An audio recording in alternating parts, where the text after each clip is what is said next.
চাহিদা অনুযায়ী কোনো তেল পাচ্ছি না আমরা ডিপো থেকে। আজ এক সপ্তাহ ধরে এখানে এসে গাড়ি নিয়ে বসে আছি। আমি একজন গাড়ির ড্রাইভার। তা ডিপোতে যাচ্ছি, ওই এক কথায় বলছে আজ হবে না কাল হবে, এইভাবে বলে বলে এইভাবে আমরা আছি। বিপিসি কি করতেছে, শুধু পেট্রোল পাম্পগুলোরে তেল দিচ্ছে, আর প্যাক পয়েন্ট, ডিলার, এজেন্ট এদেরকে তেল দিচ্ছে না। আর এদেরকে তেল দিচ্ছে না বিদায় কৃষক, যেহেতু এখন ইরিগেশন সময়, কৃষকের দ্বার প্রান্তে কিন্তু তেলটা পৌঁছচ্ছে না, যার কারণে কৃষকরা কিন্তু ব্যাপক ক্ষতিগ্রস্ত হচ্ছে। ঝামেলা, বিশালী ঝামেলা।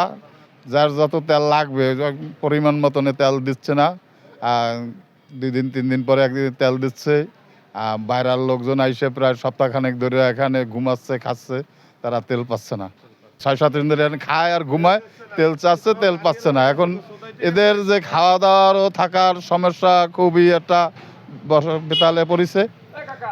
আমার গাড়ি প্রতিদিন লোড হতো, সবার গাড়ি প্রতিদিন লোড হয়, কিন্তু গত বৃহস্পতিবার থেকে তেল করার পরের থেকে কোনো গাড়ি ট্রিপ হচ্ছে না।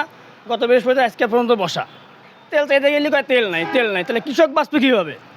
শুধু পাম্পালাকে তেল দিচ্ছে, যারা যেটুকু কমে তাও দিচ্ছে না, তার সাথে বহুত কমাই দিচ্ছে। তা কৃষকরা তেল পাবে কেমনি? ডিলারে দিচ্ছে না, বেলপাটি তাকে তেল দিচ্ছে না, তাহলে কৃষক বাঁচবে কীভাবে? আমরা বাঁচবো কীভাবে? এটা তো আমার কথা যে খাম খালি করে বন্ধ করে রাখছে।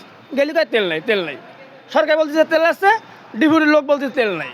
আমরা কি করবো বলেন? আমরা তো না খাই মরতেছি, কেউ না খাই মরবে। এই বহু, শুধু আমি একলা না, 1000 ড্রাইভার এখানে বসা আছে ভাই। ডিপুতে বলতেছে যে পাম্পওয়ালাকে কিছু কিছু তেল দিচ্ছে, আর এজেন্ট ডিলার এদেরকে দিচ্ছে না। একটা পাম্পের থেকে কিন্তু কোনো কৃষক তেল নেয় না, নেয় এজেন্ট ডিলারের তেল। কারণ এজেন্ট ডিলার যদি তেল যদি তারা বিক্রি না করে, এই কৃষি নষ্ট হয়ে যাবে। দেশে খাদ্যদ্রব্যে কিন্তু ঘাটতি পড়বে, সেই ক্ষেত্রে দেশে একটা দুর্ভিক্ষ, হাহাকার শুরু হয়ে যাবে।